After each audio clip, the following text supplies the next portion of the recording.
What is the most disturbing thing you have ever discovered? 8 months ago I won $2 million on a lotto ticket. I gave my parents $200,000 each and kept the rest for myself. I started to browse the internet for houses that matched my liking. I found one and moved in. Everything was perfect. Some time passed again.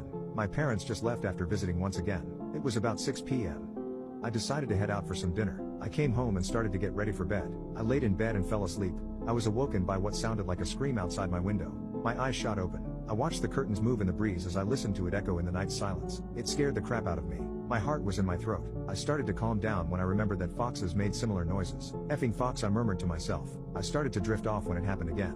This time it sounded closer than the other. I sighed and got up out of bed. I was still a little on edge, but I pushed through the fear. I peered out the window towards the tall trees. I peered around, but to no avail. I looked at the hardwood floor for a second, then looked back up. Behind a tree around 100 feet away I saw something move. I gasped and then closed the window. I ran back to bed and hid under the covers. The reason for my panic was a story my grandpa told me when I was 14. He told me about a creature called a skinwalker. He described it as a large humanoid creature with dark skin and no hair. It can disguise itself as an animal or human and make sounds like a scream or mimic the voice of a loved one or friend to drag you in.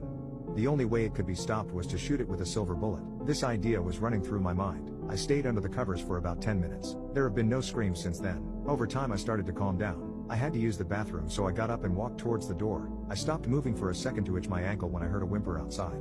I froze. It sounded like a dog or some other small animal. In my mind, I thought, stop being a wuss. It's probably just a dog or something. Skinwalkers aren't even real, you idiot. I snapped out of my haze and continued to the bathroom. I finished in there and walked out. Before returning to bed I peered towards my front door. Something was blocking the window. There is a porch light, so I could tell something was there. I thought that maybe it was a desk I ordered that might have shown up sometime after I went to sleep. I watched the mass for about 5 seconds when my heart dropped. I watched as the mass slowly shrank below the window of the door. I started to hear the whimper again, this time muffled by the front door. I laid my back behind the wall by the stairs and pulled out my phone. I started to dial the number of one of my neighbors, Paul. I called Paul because he is a professional hunter. He has a lot of weapons, so he was the best choice. He didn't pick up the first 2 calls but picked up the third. In a groggy, annoyed voice he said, "What? I need help.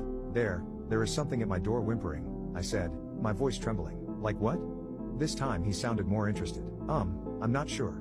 I think of some sort of animal," I said. "Hold on." I heard the phone scuffle around a bit, then he spoke again. "Looks like a small dog," he said. His bedroom window had a perfect view of my front door. "Please don't think I'm crazy, but I swear I saw it shrink," I said, feeling like an idiot. Dead silence. "Hello?"